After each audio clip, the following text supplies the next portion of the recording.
আসসালামু আলাইকুম। আমার ড্রাগন বাগানের বর্তমান অবস্থা অনেক ভালো এবং প্রত্যেকটি গাছেই মোটামুটি কুশি দেখা যাচ্ছে। ইনশাআল্লাহ আশা করা যায় আগামী বছর অনেক ভালো ফল পাবো।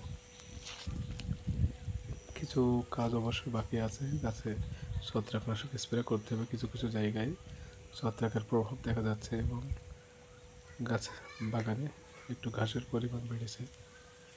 এগুলো নিড়ানি দিয়ে পরিষ্কার করতে হবে। জৈব সার নিয়ে এসে রাখা আছে, জৈব সারগুলো খুব দ্রুত ব্যবহার করতে হবে। সাথে সাথে কিছু রাসায়নিক সারও আছে, সেগুলো দিতে হবে। তবে এখন একটা সমস্যা দেখা যায়, যেটা আছে খুব নতুন নতুন কুশিতে প্রচুর পরিমাণে পোকা লাগে, লেদা পোকা। তো এর জন্য চিকিৎসা নিতে হবে। আর সর্বোপরি বাগানের বর্তমান অবস্থা অনেক ভালো।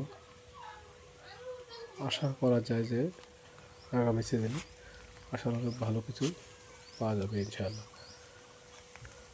তো সবাই ভালো থাকবেন, সুস্থ থাকবেন এবং আমার জন্য দোয়া করবেন।